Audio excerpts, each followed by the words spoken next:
జీవితానికి సంబంధించిన కొన్ని మంచి మాటలు చెప్తాను, వినండి. సరేనా? ఎందుకంటే ఈ భూమి మీదకి మనం వచ్చాం. ఈ భూమి మీదకి రాకముందు మన కన్న తండ్రి అయిన దేవుని అనాది సంకల్పం బట్టి మనము ఆయన ప్రేమ చేత మనం అందరం ఈ భూమి మీదకి వచ్చాము.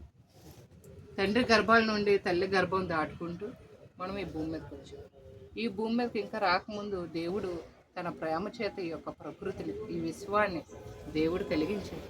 ఎందుకు అంటే నా పిల్లలు భూమి మీదకి వెళ్ళిన తర్వాత అనాథలుగా ఉండకూడదు, ఏ లోటుపాటు ఉండకుండా బాధపడకూడదు, ఫలాంది లేదు అని బాధపడకుండా తండ్రి అయిన దేవుడు ఏం చేశారంటే ఆకాశం నుండి పక్షులు కలుగ్గాక అన్నారు, భూమి నుండి ఆహారం కలుగ్గాక అన్నారు, విత్తనములు ఇచ్చు ఫలవృక్షం ఇచ్చు చెట్లు కలుగ్గాక అన్నారు, భూమి నుండి జంతువులు కలుగ్గాక అన్నారు, సముద్రం నుండి జలరస కలుగ్గాక అన్నారు. అంటే దేవుని మాట వల్ల ఈ యొక్క ప్రకృతి కలిగింది.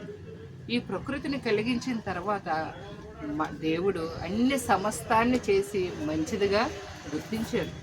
గుర్తించిన తర్వాత తన పిల్లల్ని పుట్టించిన తర్వాత పిల్లలకి ప్రతిదీ ఏది లేదు. ఈరోజు మనం ఉండాలి, భూమి మీద బతకాలంటే గాలి అవసరం. గాలి లేకపోతే మనం బతకగలమా? నీరు లేకపోతే మనం బతకగలమా?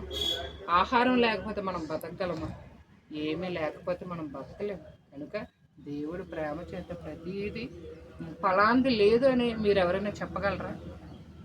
ఏమండి, మీరు ఏమైనా చెప్పగలరా? ఫలాంది లేదు, నాకు కావాల్సింది లేదని ఎవరైనా చెప్పగలరా?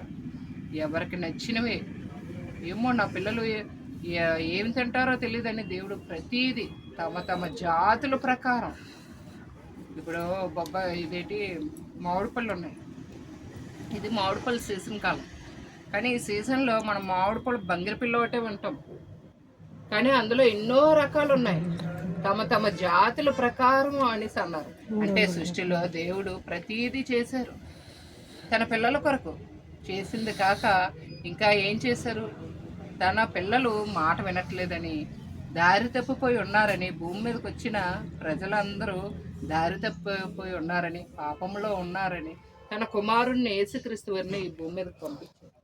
భూమి మీదకు పంపించిన తర్వాత యేసుక్రీస్తు వారు వచ్చి ఆయన ఎన్నో గొప్ప గొప్ప విషయాలు చెప్పారు. నిన్ను వలె నీ పొరుగు వారిని ప్రేమించమన్నారు. ఆయన అనేక మంది పాపాలను క్షమించడానికి వచ్చారు. ఈ లోక పాపాలను క్షమించడానికి యేసుక్రీస్తు వారు వచ్చారు. అలాగే ఆయన మరి సువార్త ప్రకటించడానికి వచ్చారు. ఆయన ఎన్నో గొప్ప గొప్ప కార్యాలు చేశారు ఆయన. అలాగే ఇంకా ఏం చెప్పారు మనకి?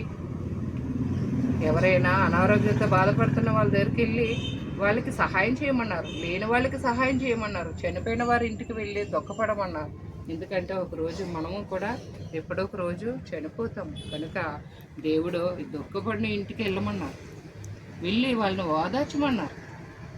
ఎందుకంటే మనకి కూడా మరణం తప్పదు కనుక. కానీ దేవుడు అంత ప్రేమించిన దేవుడు మనల్ని ఇంకా ఎంతగా ప్రేమించాడో తెలుసా? ఈ సృష్టిని ఇవ్వడమే కాదు, తన ప్రియ కుమారుని కూడా మనందరి పాపాల నిమిత్తం బలిగా ఇచ్చేసారండి. దేవుడు అంత ప్రేమించిన దేవుడు ఇంకేం చేశారో తెలుసండి? తన ప్రియ కుమారుణ్ణి మనందరి కొరకు ప్రాణం పెట్టాడండి, బలిగా ఇచ్చేశారు. అంటే ఒక తండ్రి ప్రేమ చూడండి, ఒక తండ్రి ప్రేమ చూడండి, ఆవేదన చూడండి. నా పిల్లలు తప్పిపోతారేమో అనుకుని. మనము ఈ కాలంలోనే ఎంతో దుర్మార్గులుగా ఉన్న వాళ్ళు ఉన్నారు, హత్యలు చేసిన వాళ్ళు ఉన్నారు, దోపిడీలు చేసిన వాళ్ళు ఉన్నారు, నరహత్య చేసిన వాళ్ళు ఉన్నారు.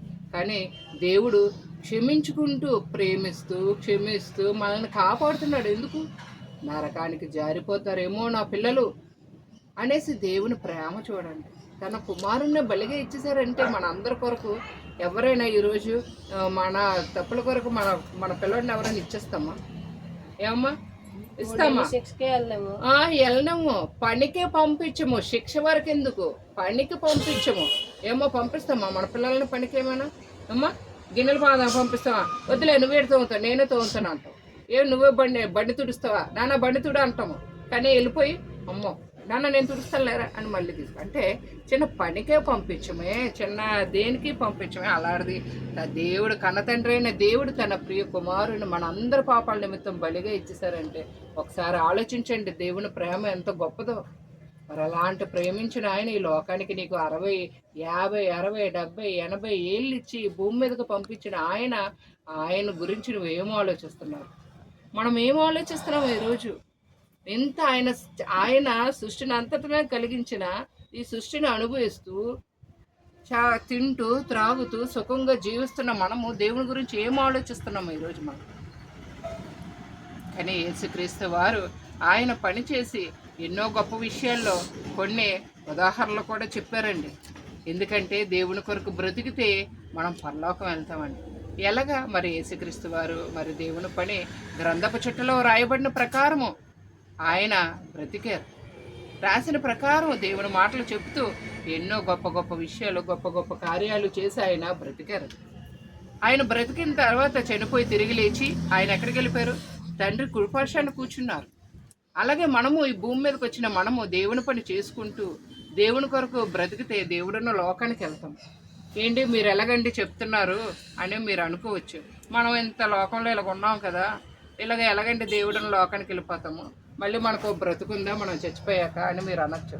ఎందుకంటే ఈ లోకంలో ఎన్నో దేవుడు ప్రకృతిలో ఎన్నో ఉదాహరణలు పెట్టాడు. ఏమండి, ఇప్పుడు మనము చింతపండు రసం తీసుకొని ఏం చేస్తామమ్మా? అవి పారేస్తాం. పారేసిన తర్వాత అవి భూమిలోకి వెళ్ళి కుళ్ళిపోయి చిన్న మొక్క వచ్చి తర్వాత చెట్టు అయ్యి పెద్ద వృక్షంగా మారుతుంది. అది కొన్ని వేల ఎన్నో బస్తాలు చింతపండునిస్తుంది. మరి ఒక చింతపిక్కలోనే అంత బ్రతుకున్నప్పుడు, అంత ఆయుష్కాలం ఉన్నప్పుడు మరి మనకు లేదంటారా? అలాగే ఒక గొంగుల పురుగు, అది ముళం చెట్టు నిండా ఉంటుంది. మీరు చూసారో లేదో, అది కొన్ని రోజులకి సీతాకోక చిలుకగా మారుతుంది. దానికి మరో బ్రతుకుంది. మరి భూమి మీదకి వచ్చిన మనకి బ్రతుకు లేదా? మనకి ఇదే బ్రతుక అనుకొని ఈ లోకంలోనే తిని త్రాగి హత్యలు, దోపిడీలు సంపాదించుకునే ఈ శరీరం కోసం తెల్లవారు నుండి రాత్రి వరకు ఈ యొక్క శరీరాన్ని సుఖపెడుతున్నారు. కానీ ఈ శరీరం ఏమైనా మనతో వస్తుందా? రాదు. మనల్ని విడిచిపెట్టేస్తుంది ఈ శరీరం. ఈ శరీరానికి ఏమైనా వచ్చిందనుకో మనల్ని విడిచిపెట్టేస్తుంది. కానీ మనకిచ్చిన ఆయుష్కాలంలో దేవుని కొరకు బ్రతకాలి. మనం ఈరోజు భూమి మీదకి వచ్చామంటే పని ఉంది కాబట్టి వచ్చాము. దేవుడు ముందుగా సిద్ధపరిచిన సత్క్రియలు చేయటకే మనం వచ్చాము. కానీ ఈ యొక్క చూడండి, ఏంటిది, పక్షులు ఉన్నాయి, తెల్లవారు అయ్యేసరికి వెళ్ళిపోతుంది. మళ్ళీ అది ఏం చేస్తుంది? సాయంత్రం అవగానే తన గూటికి చేరిపోతుంది. ఏమ్మా